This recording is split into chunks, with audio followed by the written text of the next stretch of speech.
vai começar mais um diálogo do podcast Sem Fronteira.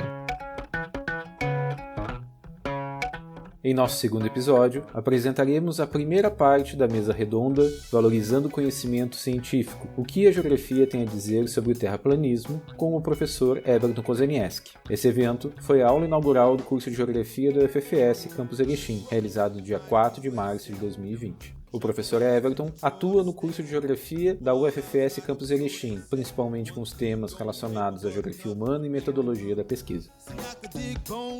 Acompanhe o nosso programa. Então, antes de mais nada, boa noite a todos e todas. Com muita alegria que eu recebo esse convite para fazer parte desse momento aqui do curso, né? A aula inaugural acho que é um momento sempre importante, não só por ser as boas-vindas, né? Mas também para provocar e também no sentido de propiciar alguns debates desde a nossa largada do semestre, enfim, também receber os calouros que aqui chegam. Então, gostaria de agradecer, antes de mais nada, ao professor Regis, a professora Paula. Em nome deles, agradecer a NDE do curso, que foi sensível a um debate a respeito desse tema, né? E a partir desse debate surgiu a possibilidade de construir esse evento e também a sugestão do meu nome, né? E ao colegiado de curso que aceitou, né, colocar esse debate, que me parece muito sensível e importante nesse momento, como um momento inaugural. Não tenho também como não ficar feliz de dividir esse momento aqui com o Anderson, né? Especialmente por reconhecer no Anderson um colega de longa data aqui da universidade, competente, né? E, acima de tudo, um parceiro também de discussões, de visões, muitas vezes, de universidade, de geografia, de ciência, e também, às vezes, de algumas discussões, de interpretações com relação a alguns fatos e fenômenos, digamos assim, né, Anderson? Então é uma baita oportunidade também poder discutir contigo aqui e trazer um pouco desses tantos momentos fora da universidade que a gente conversa e debate para um momento acadêmico formal também, né? Então, com muita alegria que aqui estou hoje. Talvez eu vá, dentro da construção da minha fala, fugir um pouco da proposta aqui apresentada, né? Talvez essa subversão que eu vá provocar dentro da fala vai mais no sentido de tentar entender o que o terraplanismo nos ajuda a pensar a geografia do que o que a geografia tem a dizer a respeito do terraplanismo. Me parece que o terraplanismo é uma oportunidade para a gente pensar nossas práticas, talvez rever algumas outras práticas, talvez, quem sabe, qualificar talvez alguns outros pontos, momentos que nós temos no nosso curso, na universidade, enfim. Então, desde já coloco esse ponto para todos, né, que talvez eu vá inverter um pouco o sentido da minha fala, buscando entender essa conexão com a geografia, mas talvez por um viés um pouco diferente, né? E, bom, para alcançar esse ponto, a minha fala está organizada em 3 momentos. Um primeiro momento, onde eu penso em falar um pouco a respeito do fenômeno do terraplanismo em si, tentando captar alguns dos elementos deles constituintes e quem são os terraplanistas. Um segundo momento, eu pretendo fazer uma articulação entre aquilo que a gente chama de ciência e pseudociência, tentar fazer pelo menos alguns apontamentos com relação à diferença entre ambas e o que isso tem a ver com o terraplanismo. E, por fim, já a título de conclusão, eu gostaria de colocar alguns elementos que me parece que o terraplanismo nos faz pensar a respeito da geografia, ou poderia nos fazer pensar a respeito da geografia. Então, a minha fala está organizada nesses 3 momentos, nesse sentido. Imagino que todos vocês já tenham ouvido falar, de algum modo, de alguma forma, a respeito do terraplanismo. Seja ele na televisão, seja ele na internet, seja ele na escola, seja ele dentro de casa, seja ele com amigos de vocês, enfim. Então, acredito que não seja um tema novo para nenhum de vocês do ponto de vista do que ele constitui, do que ele é. E nós, como geógrafos, muitas vezes nos deparamos com situações onde nós temos que dar resposta a inquietações de pessoas próximas com relação ao tema. E será que a gente consegue dar conta disso? Bom, o terraplanismo, de forma direta, apareceu na minha caminhada a partir de um pós-jogo de futebol. Então, enfim, de pós-jogo de futebol, um determinado amigo, sabendo que eu sou professor de geografia, veio me perguntar por que a teoria da Terra plana estava errada. Comecei a colocar uma série de argumentos e tudo mais, e no final da nossa conversa ele olhou para mim e falou assim, tipo... tá. Isso que eu coloquei no DDE lá, o pessoal foi sensível.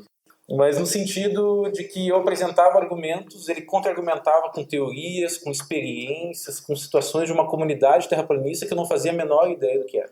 E eu apresentava um fato e ele me contra-argumentava dizendo que aquele fato não servia para explicação, enfim. A gente teve um diálogo que foi um diálogo, na minha leitura, um pouco estranho e me causou perplexidade naquele momento. Né? Bom, imagino que todos vocês, de alguma forma ou de outra, já tenham passado por situações como essa, ou pelo menos espero que sim, né? Mas mais do que tudo, me parece que nós, academicamente falando, aqui na universidade, eu me coloco nesse barco, se coloca em situações como essas que eu estava, no sentido de olhar para esses questionamentos e pensar, poxa, como assim? É óbvio que a Terra não é plana. Por que eu estou discutindo isso, que a Terra é plana? Eu não deveria estar discutindo isso, que a Terra é plana. Não é plana. Mais do que tudo, depois da experiência, eu fico pensando como que nós conseguimos ou podemos construir espaços, com pontes capazes de construir interlocução com aqueles que talvez não queiram escutar o que a gente quer falar a respeito da ciência. Então, como fazer isso? Né? Como construir interlocuções, né? Para além daquilo que a academia faz muito bem, que é ridicularizar quem pensa assim. Quem é que pensa isso? Aqueles loucos lá. Então, também não é uma postura que me parece que agrega e que também tem capacidade de estabelecer esses diálogos. E mais do que tudo, né, pessoal, me parece que quando a gente fala desse fenômeno do terraplanismo, nós estamos falando de também um sistema de crenças, nós estamos falando de sistema de representações, a gente está falando de enunciados carregados de significado. E mais do que tudo, situações potentes, inclusive, de transformar a realidade. Bom, trouxe aqui no primeiro slide, na apresentação, aqui algumas situações que certamente vocês viram em noticiários, né? Então, algumas manchetes de jornais de grande repercussão que nos ajudam a pensar também quanto que isso e o terraplanismo está presente, né, no nosso cotidiano. E me parece que esse é o ponto importante de a gente considerar não como uma bobagem, mas como algo muito importante. Não há dúvida, o terraplanismo carrega consigo um conjunto de afirmações e explicações sobre o mundo. E isso está presente na escola, em tantos outros espaços, nas propagandas, né? Como distinguir isso, né? Para além do terraplanismo, eu adoro aquelas propagandas de creme dental, né? Todas as marcas de creme dental dizem que tem o melhor especialista do mundo que sabe qual é a pasta de dente perfeita para os dentes ficarem brancos e um sorriso perfeito. Qual é a verdadeira pasta de dente que me ajuda e que realmente é eficaz? Como é que eu distingo isso? Ou seja, não é só o terraplanismo que está colocado no sentido de que nós temos dificuldade de construir interlocuções. As propagandas nos mostram que tudo é muito bom e muito perfeito, que nós devemos consumir, enfim. A internet, enfim, outros meios de comunicação da mesma forma. Os meios de comunicação mostram para nós um Brasil, enfim, sobre o qual a gente pode ou não acreditar. A gente está falando de representações, né? E não há como desconsiderar, pessoal, que conhecimento é poder. E é poder no sentido social do que isso significa. E aí eu estou falando da capacidade de reproduzir, de produzir representações a respeito das relações sociais, mas também é uma forma de poder sobre a natureza, de transformar as relações. Nós estamos hoje numa sala com ar-condicionado ligado, projetor ligado, e a gente está falando de um processo de artificialização de uso, de transformação da natureza de uma forma intensa. Conhecimento transforma a sociedade e a natureza. E eu diria que mais do que isso, essas situações que eu me coloquei, e tantas outras como essa que eu citei como exemplo, mostram diferentes visões de mundo, o que implicam diferentes atitudes, comportamentos e formas de interagir e alterar a sociedade e a natureza. Então, entender como outros que não concordam necessariamente com o pensamento científico atuam, pensam, se organizam, constroem representações do mundo, me parece fundamental para entender como estes transformam o mundo. Partindo dessa problematização toda aí, eu gostaria de apresentar algumas informações que dão conta de quem são os terraplanistas, né? E para a gente tentar situar e entender se são muitos, se são poucos, se são exceções dentro da nossa sociedade ou não, enfim. Para a gente ter uma ideia, se não me engano, pesquisa do ano passado, nos Estados Unidos, apenas 66% dos jovens de 18 a 24 anos têm plena certeza de que a forma da Terra ou de que vivemos em um planeta esférico. Apenas 66% nos Estados Unidos. Talvez os Estados Unidos seja o principal expoente desse fenômeno da Terra plana, né? Tenho convicção de que, de fato, não é um caso isolado. E tanto não é isolado que a pesquisa do Datafolha do ano passado dá conta de que 7% dos brasileiros acreditam que a Terra é plana. Isso significa aproximadamente 11 milhões de pessoas. 11 milhões de brasileiros que têm convicção, creem que a Terra é plana. Quem são estes, né? É muito interessante esse estudo do Datafolha, porque ele também tenta estratificar e tenta apresentar alguns outros elementos, né? Eu acabei destacando só aqueles que são mais significativos para a gente tentar montar esse quadro de quem é essa população. O primeiro ponto com relação às faixas de idade, né? E aí a gente pode perceber que existem duas faixas que são muito significativas. São aqueles acima de 60 anos, onde nessa categoria 11% e não 7%, né, acreditam que a Terra é plana, e a faixa entre 16 e 24 anos. São jovens, adultos, né, onde estes, com o tempo, noção, representam 7% de todos esses dessa faixa. Nós estamos falando de idosos e nós estamos falando de jovens em idade, inclusive, escolar. Para além disso, do ponto de vista da escolaridade, a crença de que a Terra é plana está presente principalmente naqueles que têm uma escolaridade menor. Então, 10% daqueles que cursaram o ensino fundamental têm esse registro, e quanto maior a escolaridade, a tendência é que a crença se mostre menos efetiva, né? A gente pode perceber isso ali no gráfico do ensino superior, onde a barrinha azul, né, é muito menor do que a barra do ensino fundamental, que representa 10%. Bom, ainda sobre quem são os terraplanistas. Do ponto de vista da ocupação, né, três grupos são significativos. Os assalariados sem registro, dentro desse grupo 11% acreditam que a Terra é plana. Os estudantes, nos quais 10% acreditam que a Terra é plana. E os aposentados, que 9% apresentam essa característica de crença. Então, olha que interessante, principalmente para a gente que é um curso de licenciatura, né? Os jovens estudantes acreditam que a Terra é plana. Bom, do ponto de vista ainda relacionado ao ponto de vista laboral, né, é também perceptível na pesquisa que aqueles que recebem até 2 salários mínimos é o grupo que apresenta maior tendência em acreditar que a Terra é plana. E aí nós temos um registro desses de até 2 salários mínimos, onde o registro é de 8%. E, bom, a pesquisa ela é bem interessante, detalhada, está disponível na internet para quem quiser acompanhar, né?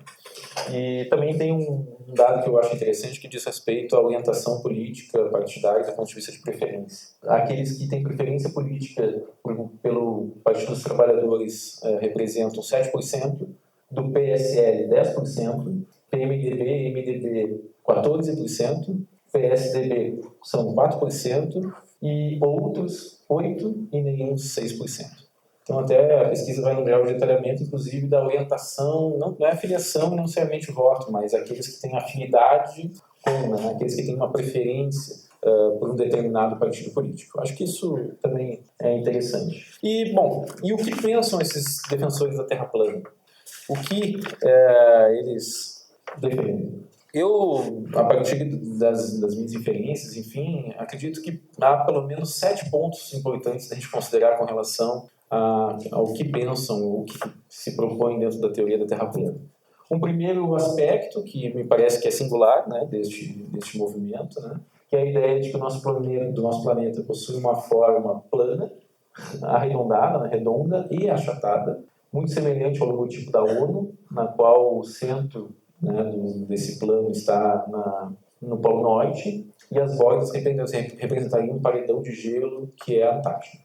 Então, eu coloquei uma imagem que ajuda a retratar um pouco disso, né? Então, acho que esse é o primeiro aspecto, né? E talvez o Anderson, com alguém da astronomia, formado, enfim, né, com toda uma trajetória, pode trabalhar isso com maior tranquilidade do que certamente eu. O segundo aspecto que a teoria aponta é o fato de que, também é algo singular, né, que é o fato de que a Lua e o Sol são esferas e que se movem em círculos ao redor do Polo Norte, sendo, neste modelo, quando o Sol está passando por determinada região, ou determinado continente, enfim, é que é o momento que é o dia. Quando ele não está passando em cima, não é dia. Isso traz outras implicações que me parecem importantes, né? Que tem a ver com o movimento dos astros, tem a ver com as dimensões dos astros, para além da forma dos astros. Movimento aparente, movimento real, enfim, entre outras questões que a gente pode pensar aqui também. Então, há uma concepção de distância com relação ao Sol, há uma concepção com relação ao tamanho do Sol, tudo isso está implícito dentro do modelo que eles apresentam. Para além disso, entendo que traz uma visão na qual a realidade é percebida a partir dos sentidos, especialmente na escala do corpo. Para a gente ter uma ideia do que isso significa, a gente pode perceber que é comum nos argumentos terraplanistas, por exemplo, a afirmação de que eu voei de avião e não vi as bordas arredondadas da Terra. Eu não vi. Ou seja, a gente está falando da percepção enquanto corpo. E um dos grandes argumentos em torno do terraplanismo é eu não percebo a esfericidade. Os corpos d'água não são desnivelados, eles têm o mesmo nível. Portanto, aonde está a esfericidade? Aonde está a curvatura? Deveria ter curvatura. Mas todas essas análises e ponderações, elas partem dos sentidos. E dos sentidos num sentido bem corpóreo mesmo, não num sentido amplificado com instrumentos, enfim. Outro aspecto que me parece importante é o fato de que se trata de um fenômeno global, e eu me posicionei agora aqui na minha fala, né? E, mais do que tudo, a gente pode perceber que é um movimento também com especificidade no Brasil. Acredito que nos Estados Unidos, como eu coloquei anteriormente, é talvez o grande ponto de referência dessas teorias, né? E o importante é destacar que esse fenômeno ele se organiza a partir de uma lógica de comunidades que são impulsionadas especialmente pela internet. Então, são comunidades articuladas pela internet, principalmente pelo YouTube, como palco de manifestação, de articulação e de diálogo destes que pertencem a essa comunidade. Eu, como provocação, também colocando uma foto que eu gosto muito, um dia ainda vou fazer um quadro dela, que é a foto da Apollo 8, quando ela fez a volta em torno da Lua e tirou a primeira fotografia, mas uma das primeiras fotografias do espaço com relação à Terra. E eu acho que é interessante a gente pensar um pouco essa questão dos sentidos do corpo e de uma escala de análise geográfica, que é a escala do corpo, né? Mas pensar também que, para além daquilo que nós percebemos, a Terra também, na fotografia, ela está extremamente pequena, né?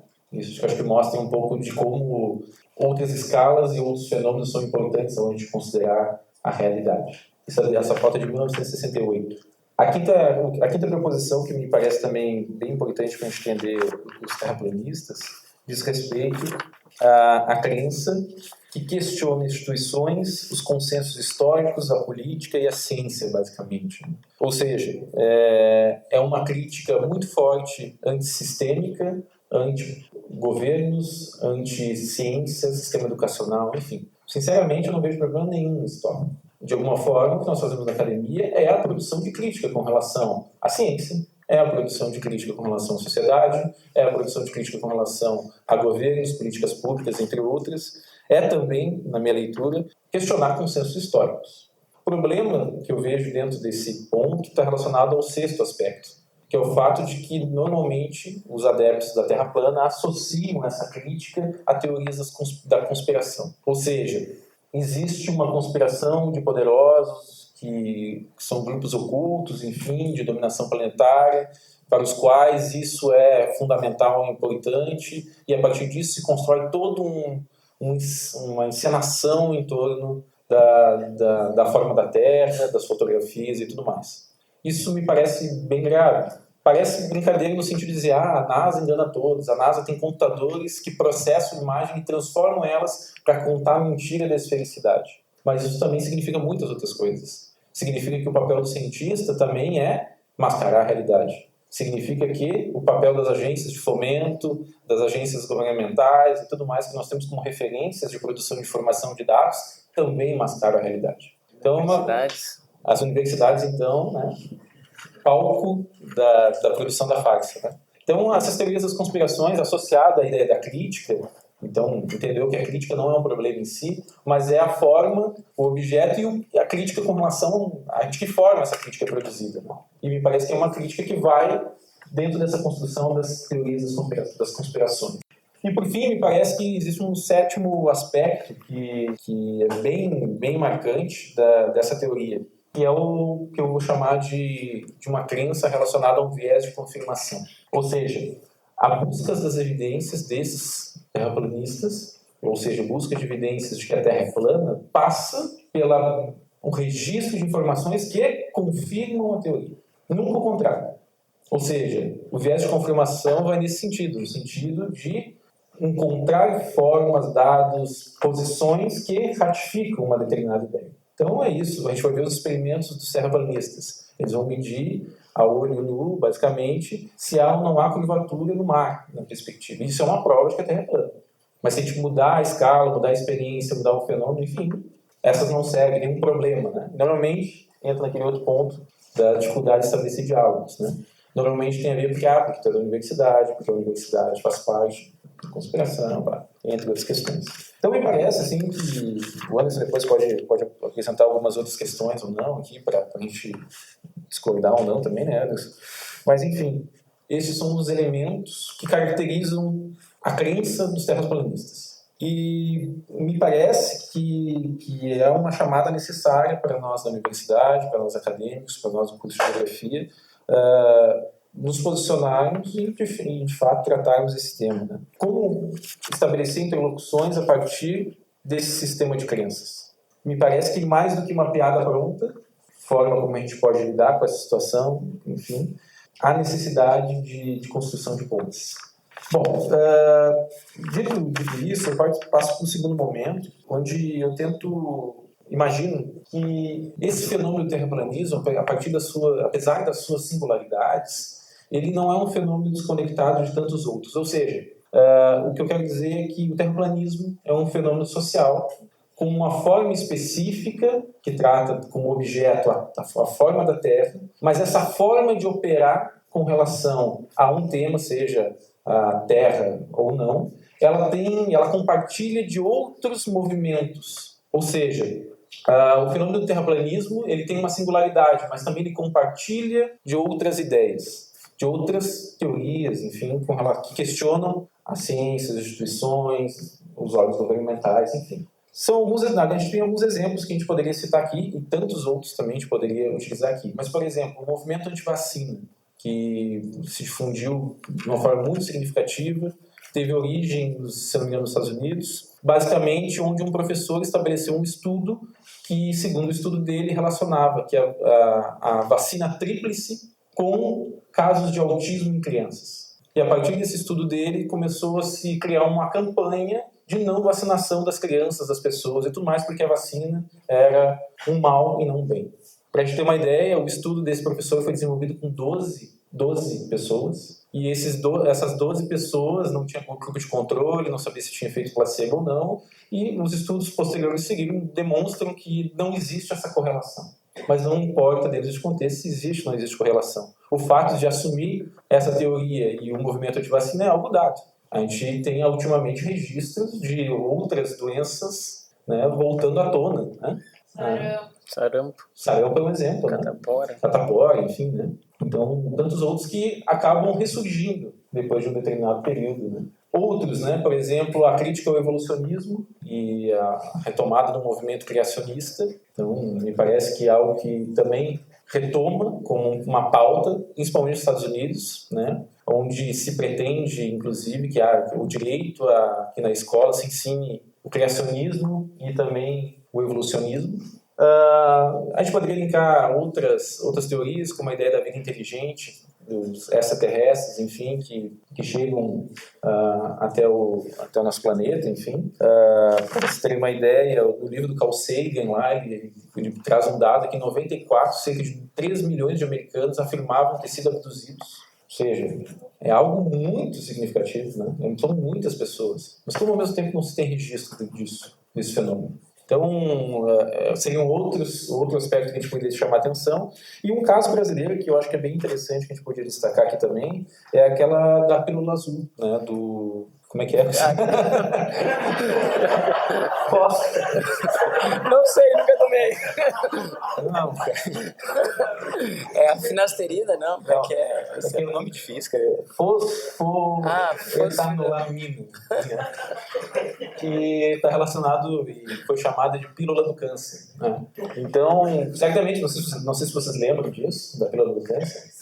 toda a polêmica que rolou no Brasil, enfim, foi um determinado professor que afirmou que realizou uma série de estudos dentro de uma universidade, se não me engano, um hospital em Campinas, se eu não me engano, e ele conseguiu correlações onde a aplicação dessa substância reduzia muito as células cancerígenas. Só que o hospital, por motivo, provavelmente da indústria farmacêutica, que ele colocava, enfim, sumiu com os dados, com os registros, e ele estava colocando isso publicamente a partir do YouTube como forma de apresentar para a sociedade algo que era extremamente importante, que apresentaria resultados muito importantes para as famílias, enfim, mas que estava sendo burlado. Né? Isso foi tão forte que se constituiu grupos de trabalho no Congresso Nacional e, inclusive, o governo federal bancou linhas específicas de financiamento de pesquisa para o desenvolvimento e avaliação dessa substância. Então, o trabalho dele, de fato, era um trabalho pré-científico, digamos assim, no sentido de que ele não era um começo de análise, então ele não seguiu todos os protocolos e todos os caminhos, por exemplo, de avaliação de uma medicação, então a gente não pode dizer que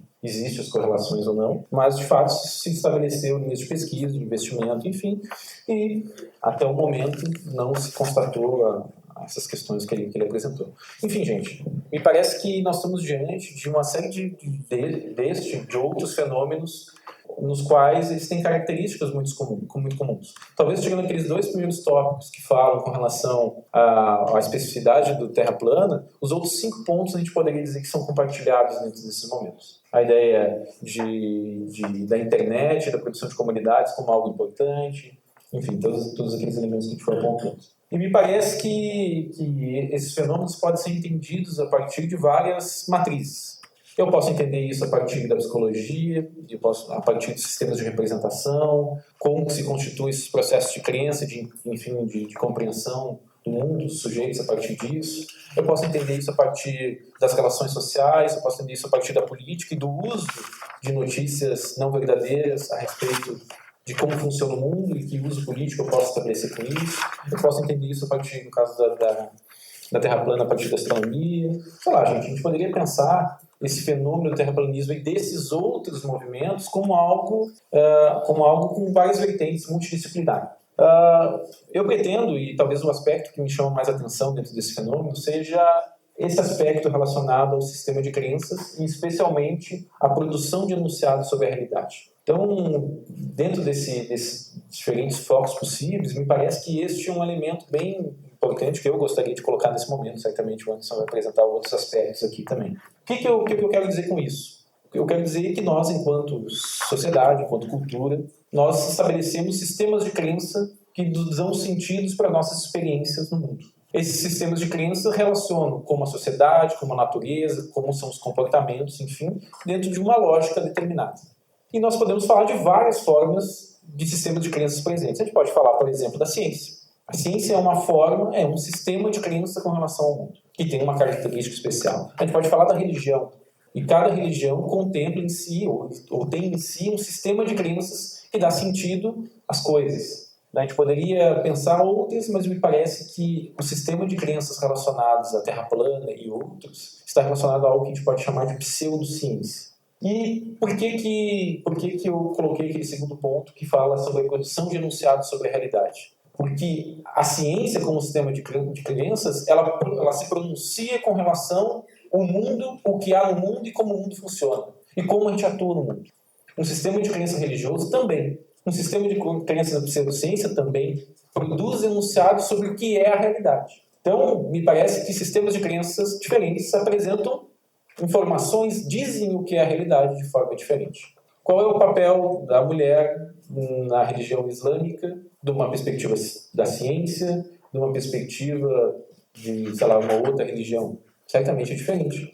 Pressupõe-se comportamentos, inclusive, diferentes. Se pressupõe lugares da mulher diferentes. Se pressupõe uma forma de organização do espaço urbano e da casa diferente. É isso que eu estou me referindo. Para tratar desse tema, eu basicamente proponho fazer essa dicotomia. Eu poderia fazer outras diferenças aqui e apresentar outros elementos para além destes. Mas me parece que 2 sistemas de crença bem importantes para a gente pensar, que eu gostaria de apresentar pelo menos de forma rápida alguns desses elementos, é aquilo que a gente vai chamar de conhecimento científico e aquilo que a gente vai chamar de conhecimento da pseudociência. Então, pretendo apresentar em tópicos gerais esse outro essa outra situação. Ou seja, o que é isso que a gente chama de pseudociência, na qual eu entendo que o terraplanismo faz parte, e o que é o pensamento científico, que a princípio é aquilo que nós representamos para a sociedade. Bom, ciência. Aqui, gente, delimitar o que é ciência é uma discussão profunda, extensa e intensa. É tema de discussão de filósofos da ciência, é tema de discussões das mais diferentes áreas do conhecimento com relação ao seu fazer. Eu me atrevi a construir uma aproximação a respeito de um entendimento do que é ciência. E, bom, basicamente o que eu entendo como ponto de partida para a gente pensar o que é ciência e construir essa diferenciação é de que a ciência é um empreendimento coletivo social, com um conjunto de compromissos. E quais seriam esses compromissos? O entendimento do caráter falível do conhecimento, ou seja, tudo que conhecemos é incerto. Segundo aspecto, a verdade é transitória, ou seja, quando se faz ciência, se aceita um conhecimento científico, assumimos que a verdade não é algo dado, ela é transitória, imutável, incerto, portanto. Terceiro, o exame cético das crenças por parte dos cientistas, ou seja, há necessidade da produção de ceticismo com relação àquilo que um cientista apresenta ou um determinado estudo apresenta. E quando a gente está falando do ceticismo, a gente está falando da crítica e a gente está falando do perguntar, que me parece um grande motor do conhecimento científico. A pergunta. Outro, a produção do conhecimento em uma comunidade que trabalha para validar ou invalidar o conhecimento. Então, muitos de vocês têm horror do trabalho de TCC de curso na hora da banca, porque a hora da banca é o momento onde a concepção, a proposta, o conhecimento ali apresentado vai ser avaliado pela comunidade. E a comunidade vai dizer se aquilo seguiu ou não seguiu os protocolos que se tinha que seguir para se chegar naquela conclusão. A comunidade vai dizer se aquilo é científico ou não. Quando a gente manda para uma revista, a gente é avaliado nessas mesmas condições. Então, me parece que esse também é um acordo de entendimento, que é um compromisso, né, que envolve o ser científico. Então, de alguma forma, a ciência, além dessa incerteza, ela carrega consigo um mecanismo de autocorreção, que é a avaliação dos pares e a procura pela invalidação do conhecimento do outro. E, por fim, também entendo que o conhecimento científico pressupõe a aplicação de um conjunto de protocolos e de formas de fazer, o que a gente pode, de alguma forma, chamar de método, né? Mas eu acho que vai um pouco além. Me parece que falar o que é ciência é isso, ou pelo menos isso. Nós fazemos ciência no curso de Geografia. Vocês fazem ciência nos TCCs de vocês? Vocês fazem ciência nos mestrados de vocês? Vocês assumem compromissos como estes na hora de se colocar no papel de pesquisador e de defesa de uma determinada enunciado sobre a realidade? Gostei da convicção. Será que eu tenho essa convicção? Eu não tenho. Gente, vamos combinar, né, gente? Para alguém que não faz parte da universidade, que não passou pela educação superior científica de uma forma mais profunda, essa forma de conhecimento é uma completa maluquice. Como assim? Tu sabe ou tu não sabe o que tu está falando? Não, eu sei, é tal coisa, mas talvez não seja. Indeterminado. O meu pai tinha uma que né, sempre colocava para mim que era incrível. Ele ia no médico e o médico dizia, tá colesterol, triglicerídeo alto, tu tem que parar de usar manteiga e tem que usar margarina. 3 anos depois ele ia no mesmo médico, o médico dizia exatamente o contrário para ele. Ele dizia, mas esse cara não sabe nada, ele tem que usar ou não tem que usar? Ele está expressando uma insatisfação com relação à ciência. E aquilo que a ciência muda ao longo do tempo, por exemplo, na nutrição. E os efeitos de um determinado alimento na vida. Então, gente, esse empreendimento social coletivo que envolve uma série de situações, ele é, de uma forma muito, muito significativa, algo olhado com estranheza com relação ao fazer do cientista. É algo, a princípio, estranho. Como assim é um saber incerto? Como assim eu tenho que invalidar aquilo que eu sei? Como assim eu tenho que ser cético? Como assim eu tenho que pegar o trabalho do meu colega e achar o buraco e o furo do trabalho do meu colega? Como assim? Inclusive, é interessante, a psicologia evolucionista, ela apresenta, inclusive, alguns elementos que dão conta de que esse processo de evolução da construção da mente, ela parte pela estruturação e por processos na qual o homem, no sentido de ser humano, né, passa a estruturar uma forma de mente que prevê padrões regulares. E, inclusive, a incerteza é algo que não é compactuada com a nossa forma de pensar, nossa produção e processos mentais. Ou seja, nossa máquina, né? Nem a nossa máquina, a princípio, está construída no sentido de pensar esse grau de certezas, de infalibilidades e tantas outras questões. Então, gente, o pensamento científico, e eu acho que é isso que a gente tem que ter também muita clareza, e eu quero contar isso depois, uma provocação, ele não é algo inato. Inato é o conhecimento não científico. Nossa, eu vi que o galo cantou e o sol nasceu 3 vezes. Significa que tem a ver. É mais fácil uma produção de conhecimento nesse sentido. Ela prevê regularidade, ela prevê padrões. Ela não tem certeza. Eu sei que eu posso ir naquele lugar que eu vou encontrar tal coisa. Bom, é importante destacar também, gente, que me parece que o conhecimento científico, e com algumas outras características, ele busca a compreensão das coisas, mas não necessariamente das conclusões das coisas.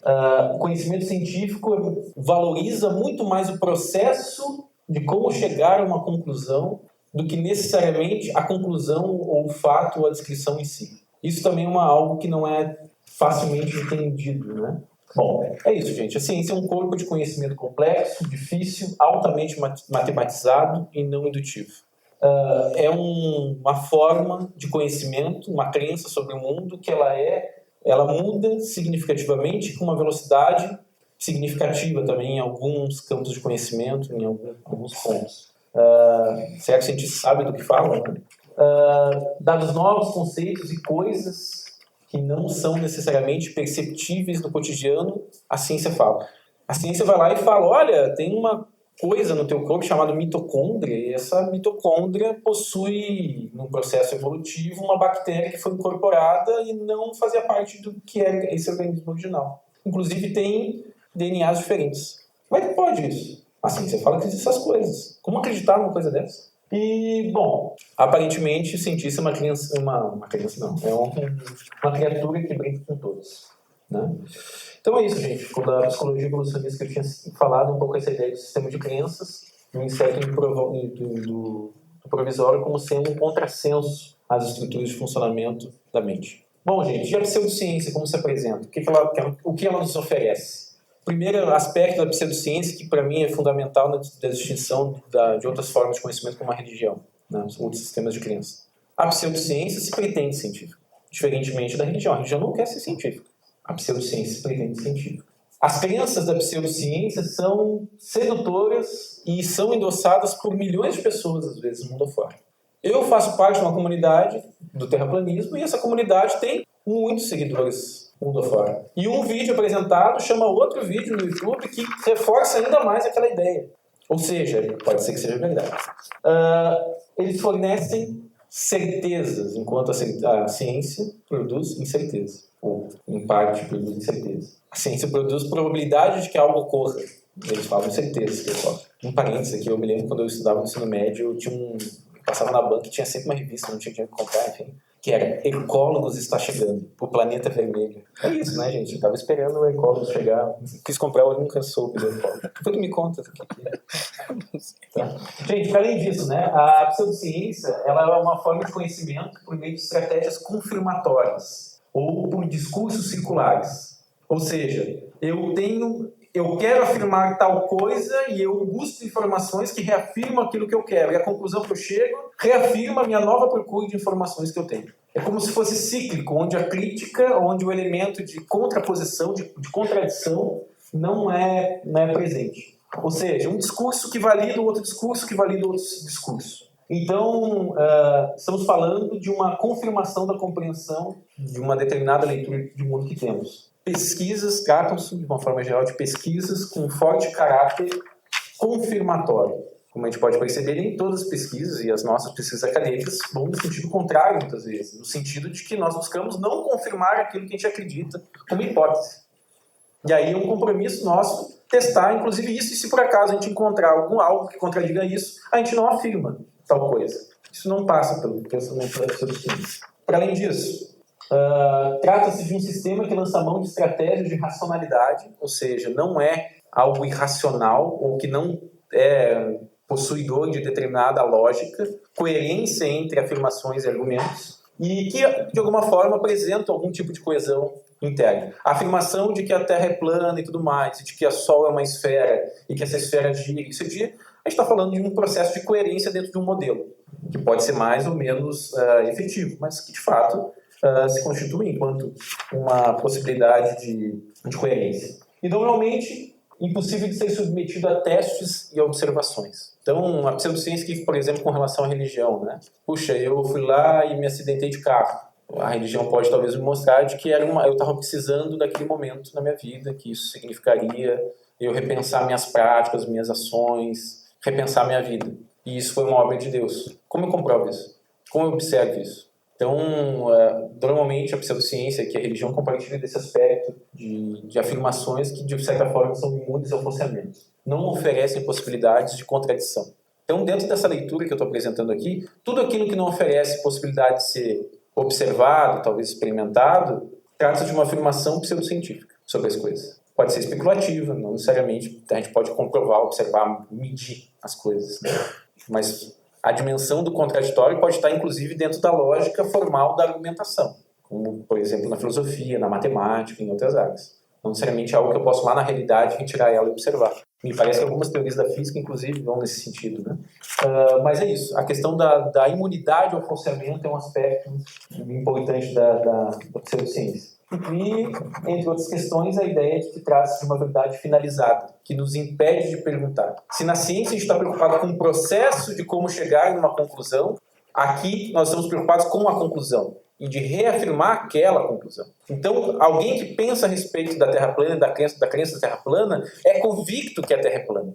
E como convicto da Terra plana, ele vai buscar formas que mostram que a Terra é plana.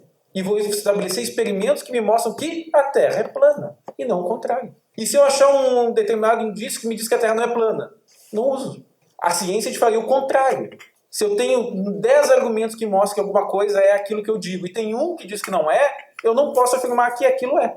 É o contrário, ou não deveria. Então, a pseudociência parte de uma perspectiva, de uma ideia de uma verdade imune ao falseamento, normalmente possível de ser realizada com testes e observações. Gente, certamente eu passei do meu tempo, mas só mais um pouquinho para a gente conversar algumas outras questões. Me parece que essa diferenciação entre pseudociência e ciência ela é muito importante para pensar o terraplanismo, na minha leitura, como uma compreensão e como uma forma de pseudociência, mas mais do que tudo, de uma forma de pensar a nossa prática e pensar a geografia. E por que eu digo isso? Porque eu entendo que esse fenômeno do terraplanismo, pseudociência, fala mais sobre a nossa prática aqui dentro do que necessariamente o que está lá fora. E aí, nesse sentido, gente, a pergunta que eu gostaria de colocar, e no sentido já de encerramento da minha fala, é: onde está a pseudociência? Ok, pode estar nesses 11 milhões de brasileiros que acreditam que a Terra é plana. Mas será que a pseudociência não está dentro da universidade? Não está dentro do nosso fazer como professor, pesquisador e estudante? Será que não está presente nas nossas práticas na escola? Será que a universidade é imune à pseudociência? Quando a gente fala de um exemplo muito caricato que é a Terra plana, a gente fala, é óbvio que a Terra não é plana, né? Mas quando a gente pensa a forma como esse pensamento estabelece esse sistema de crenças, talvez a gente possa olhar para os nossos fazeres dentro da geografia e perceber que talvez a gente esteja fazendo algo parecido, só que não é tão absurdo. E aí, nesse sentido, eu gostaria de conversar com vocês a respeito, pelo menos, de 3 tópicos que me parecem importantes sobre o nosso fazer da geografia. O primeiro deles, né, onde está a pseudociência? Pessoal, até que ponto nós não produzimos conhecimentos aqui dentro que são circulares e que são de pesquisas confirmatórias? Ou seja, eu vou olhar determinada realidade do município tal e eu quero que a informação diga que acontece tal coisa, tem desigualdade naquele município. E eu não desenvolvo um estudo lá de TCC, ou que seja, no sentido de mostrar que existe a desigualdade e não atento para a falseabilidade da informação. Será que a gente não faz isso? Será que, em alguma medida, a gente não reproduz essa mesma lógica dentro do nosso fazer? Será que a gente não busca, quando está fazendo um fazer acadêmico, aquilo que eu quero alcançar e provar e encubro outras formas que contradizem, inclusive, aquilo que eu acredito? Até que ponto as nossas práticas acadêmicas não estão presas ao viés de confirmação? Ou seja, não exploram o contraditório e não buscam evidências que desacreditam aquilo mesmo que a gente acredita. Ou seja, ceticismo. Até que ponto nós somos céticos dentro da produção de conhecimento que aqui estamos fazendo?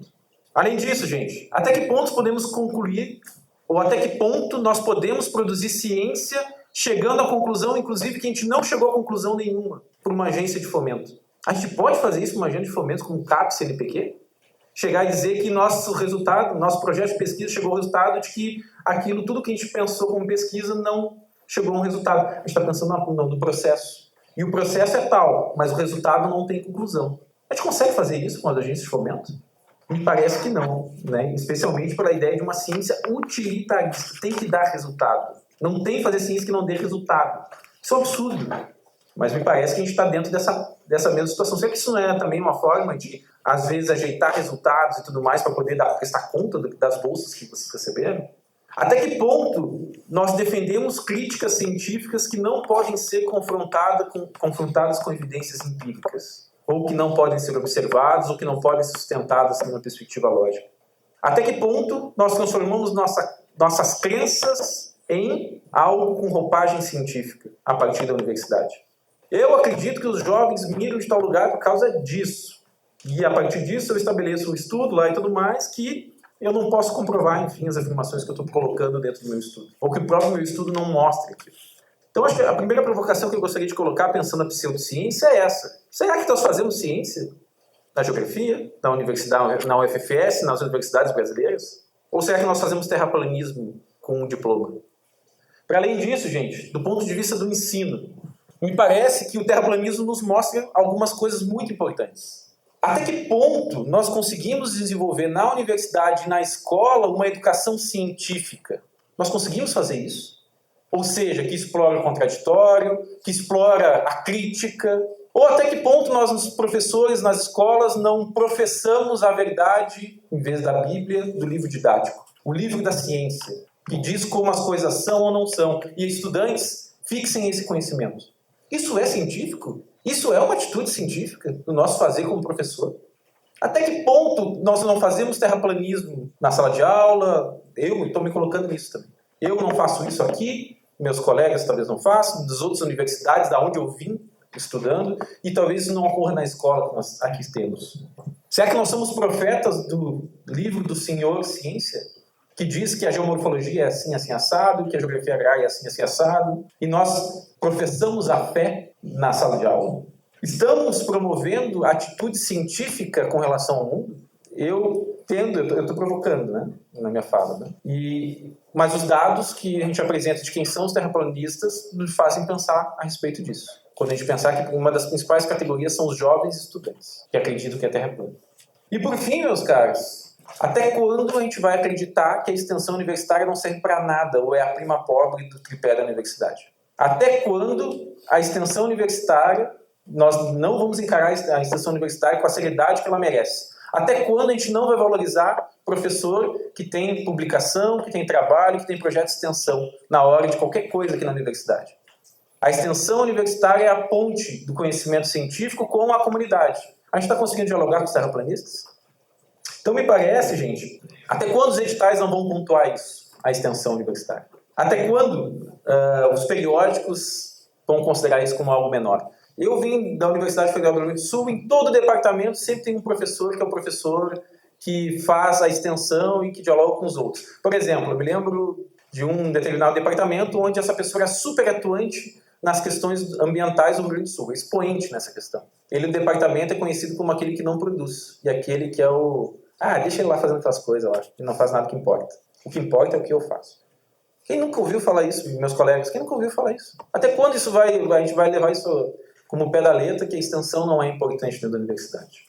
Bom, gente, para encerrar minha fala, basicamente, gostaria de dizer que me parece que o fenômeno do terraplanismo, ao mesmo tempo que ele produz uma estranheza com relação ao nosso fazer, me parece que, do ponto de vista da sua forma e do seu, não necessariamente conteúdo, mas do ponto de vista da sua forma, ele é extremamente importante para a gente rever as nossas práticas, as nossas ações enquanto geógrafos, professores de geografia, enquanto pesquisadores, enquanto cientistas, enquanto acadêmicos.